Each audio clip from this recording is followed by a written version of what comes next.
Dear traveller and welcome. We've got a new camera to talk about, so let's jump into a montage.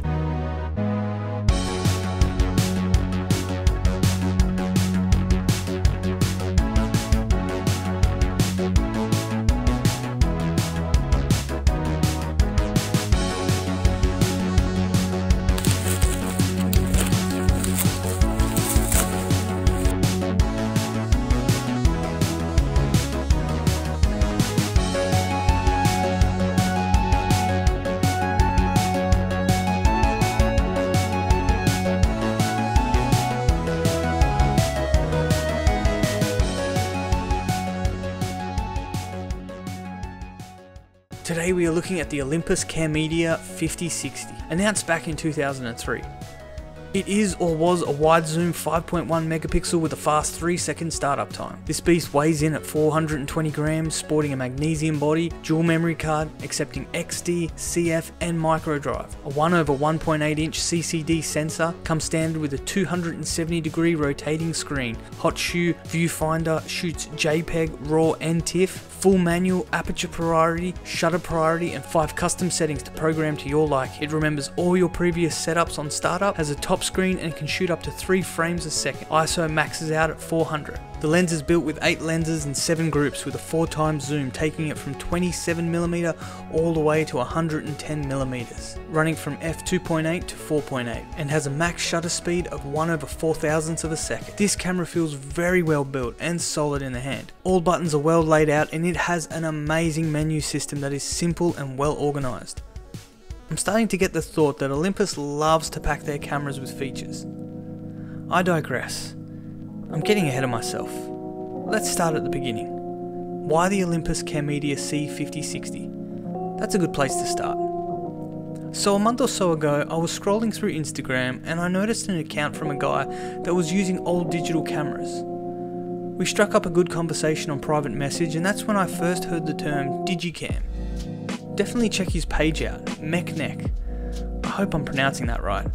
He sent me a link to another Instagram account called digicam.love. There was something magic about this page.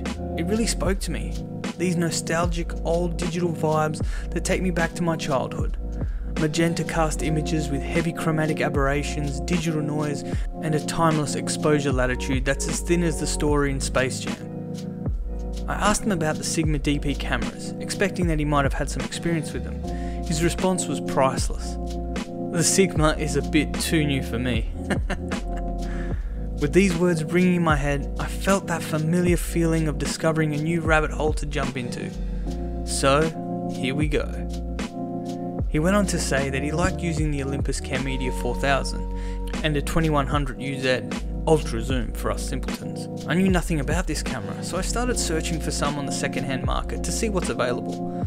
There wasn't many, but there was a Camedia 5060 for sale for next to nothing, so I started to do some research on it. DP Review had a nice breakdown on the specs of this camera back in 2003. Scrolling past all the stats and figures, I quickly made my way to the comments. To me, this gives a better real-world snapshot of how the camera performs. And the first comment that caught my eye was from SidPix, who starts off by saying, "I still use this camera in 2020. He goes on to state that he is a retired advertising photographer who owns numerous full-frame cameras and medium format cameras, but prefers to use the Camedia 5060 for street use and states that he is able to print his images out at A3 or bigger with ease."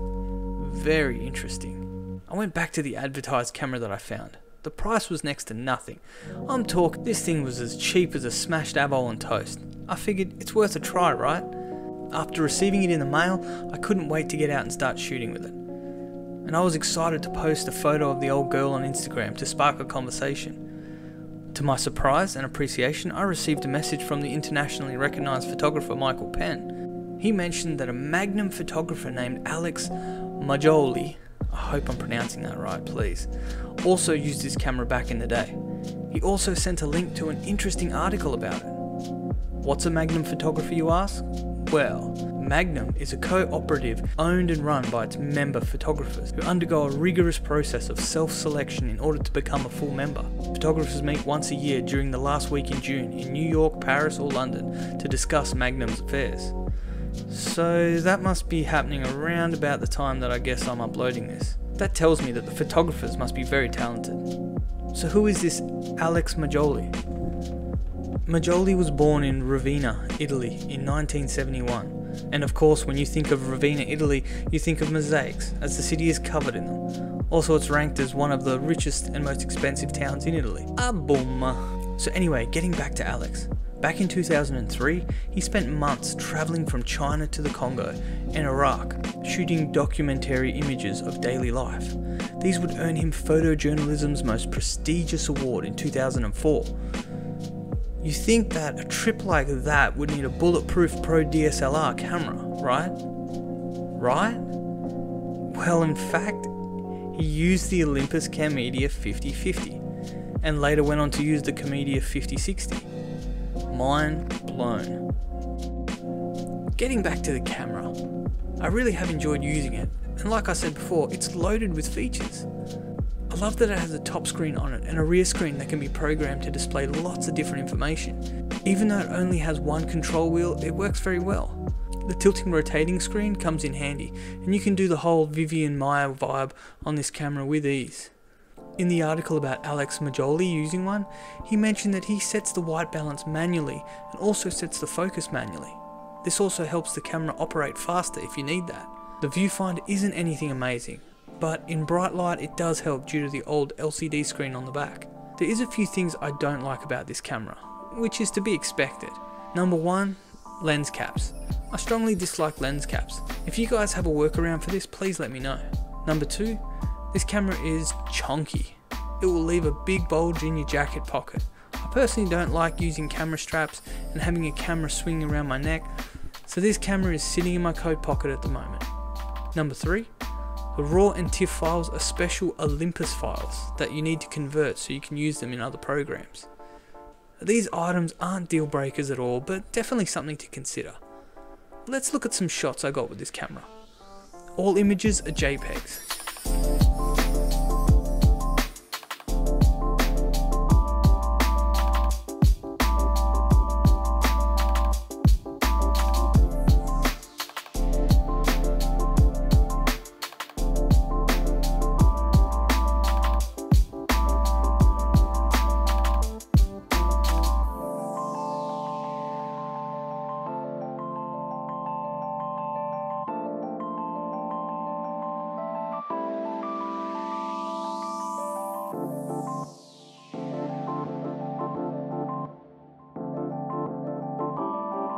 Let's see some black and white images now.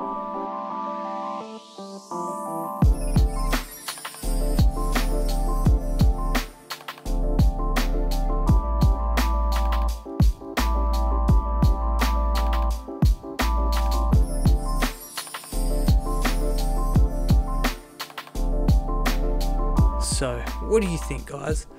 Would you consider getting one? Let me know in the comments below.